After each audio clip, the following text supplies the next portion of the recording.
Hello र नमस्ते साथीहरू, स्वागत छ तपाईँहरूलाई आजको नयाँ भिडियोमा।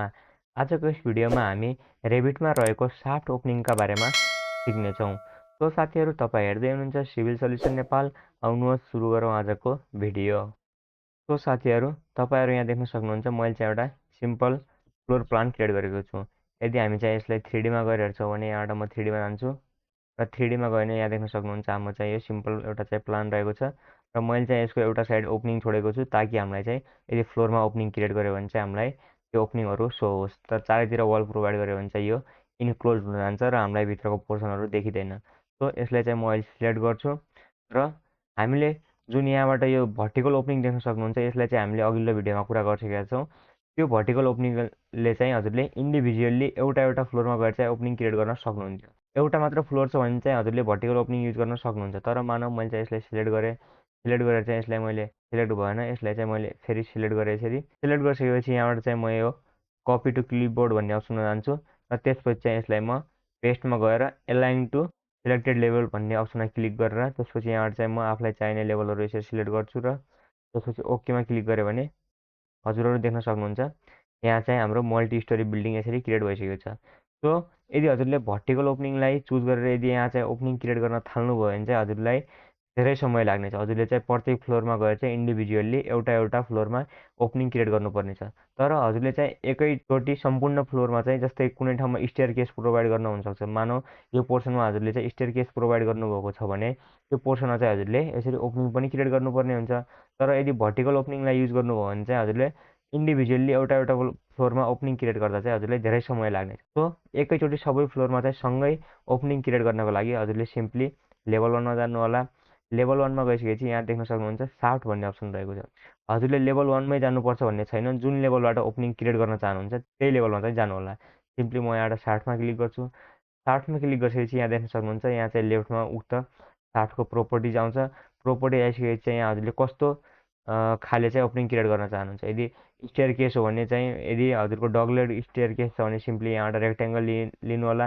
रेक्ट्याङ्गल लिएर चाहिँ हजुरले त्यसपछि यहाँ चाहिँ कुन ठाउँमा चाहनुहुन्छ। मैले चाहिँ यो ऱ्यान्डमली चाहिँ यसको बिचमा यसरी सेप क्रिएट गरेँ। सेप क्रिएट गरिसकेपछि पनि हजुरले जस्तै यो डाइमेन्सनहरू पनि चेन्ज गर्न सक्नुहुन्छ। मानौ मलाई चाहिँ यो 10 फिट चाहिएको छ भने सिम्पली म 10 फिट थिच्न सक्छु र मानौ यसलाई चाहिँ मलाई कम चाहिएको छ, यहाँ चाहिँ मलाई 4 फिट मात्र चाहिएको छ भने सिम्पली 4 फिट इन्टर गऱ्यो भने देख्न सक्नुहुन्छ 4 फिटमा हुन जान्छ। यसरी चाहिँ हजुरले डाइमेन्सन चेन्ज गर्न सक्नुहुन्छ उक्त ओपनिङको। र हजुरले आफ्नो सेप क्रिएट गरिसकेपछि चाहिँ सिम्पली यहाँ टिकमा क्लिक गर्नु होला। टिकमा क्लिक गरिसकेपछि चाहिँ अब हजुरले चाहिँ 3Dमा गएर हेर्नुभयो भने यहाँ देख्न सक्नुहुन्छ यसले चाहिँ हाम्रो 3वटा लेभललाई चाहिँ यहाँ कट गरिसकेको छ। र यसमा हजुरले क्लिक गर्नु भने यहाँ आफ्नो कर्सर लगाउनु होला। सिम्पली देख्न सक्नुहुन्छ यहाँ चाहिँ केही सो भइरहेको छैन, अहिले चाहिँ यस्तो ओपन स्पेस रहेको छ। तर यदि हजुरले यहाँ चाहिँ आफ्नो कर्सर लगाउनु भने देख्न सक्नुहुन्छ यहाँ चाहिँ रिफरेन्स लाइन देखाउने गर्दछ र त्यसमा हजुरले क्लिक गर्नुभयो भने चाहिँ यहाँ देख्न सक्नुहुन्छ त्यसपछि यहाँ साफ्ट ओपनिङको प्रोपर्टिजहरू र यहाँ चाहिँ यसले लेभल 1लाई पनि काटिरहेको छ। लेभल 1लाई हामीलाई काट्नु छैन भने यहाँ चाहिँ बेस अफसेट हजुरले मानौ 0 गरिदिनु होला। 0 गरिसकेपछि देख्न सक्नुहुन्छ त्यसपछि यसले चाहिँ फर्स्ट फ्लोरलाई चाहिँ कट गर्दैन। त्यसपछि हजुरले चाहिँ टप लेभल चाहिँ कहाँसम्म लग्न चाहनुहुन्छ। मानौ यो एरोको सहायताले चाहिँ हजुरले जहाँसुकै पनि यसलाई मुभ गर्न सक्नुहुन्छ। अथवा यहाँ देख्न सक्नुहुन्छ लेफ्ट साइडमा चाहिँ अनकनेक्टेड हाइड भन्ने अप्सन रहेको छ र यहाँ टप कन्सटेन्टमा चाहिँ अनकनेक्टेड रहेको छ। यसलाई चाहिँ हजुरले यहाँबाट कुन लेभलसम्म चाहनुहुन्छ। मानौ मलाई लेभल 12सम्म चाहिएको छ भने सिम्पली यहाँबाट देख्न सक्नुहुन्छ 12सम्म चाहिँ यसरी ओपनिङ क्रिएट हुन जान्छ। अथवा हजुरले चाहिँ यहाँ लगेर यसलाई क्लिक गरेर यसलाई चाहिँ कर्सरको सहायताले पनि यसलाई तलमाथि गर्न सक्नुहुन्छ। तलमाथि गर्नुभयो भने चाहिँ यसरी त्यसपछि यहाँ देख्न सक्नुहुन्छ यहाँ टप अफसेटमा चाहिँ चेन्जेस आउन जान्छ। यसरी चाहिँ माथि लग्नुभयो भने चाहिँ टप अफसेट प्लसमा जान्छ। र यदि हजुरलाई चाहिँ यसको सेप चेन्ज गर्नु छ भने सिम्पली एडिट स्केचमा जानु होला। त्यसपछि चाहिँ यहाँबाट टप बीमा जानु होला। टप बीमा गइसकेपछि अब हजुरले कस्तो सेप चाहनुहुन्छ। यसलाई चाहिँ डिलिट गरिदिएँ, मानौ मैले डिलिट गरिदिएँ। डिलिट गरिसकेपछि चाहिँ यहाँबाट मैले मानौ सर्कल चाहिएको छ, मेरो चाहिँ सर्कुलर स्टेयर रहेको छ भने सिम्पली यहाँ चाहिँ सर्कल लिएँ मैले। यसलाई चाहिँ क्रिएट गरेँ। त्यसपछि यसलाई चाहिँ मैले जस्ट यसको सहायताले माउसको सहायताले चाहिँ यसलाई मुभ गरेँ र मुभ गरिसकेपछि चाहिँ यहाँ टिकमा क्लिक गरेँ भने त्यसपछि यदि मैले यसलाई रोटेट गर्छु भने हजुरहरू यहाँ देख्न सक्नुहुन्छ यसले चाहिँ यसरी सर्कुलर भोइड पनि क्रिएट गरेको छ। सो हजुर चाहिँ यसरी साफ्ट ओपनिङको सहायताले चाहिँ मल्टिपल फ्लोरहरूमा चाहिँ एकैचोटि यसरी ओपनिङहरू क्रिएट गर्न सक्नुहुन्छ।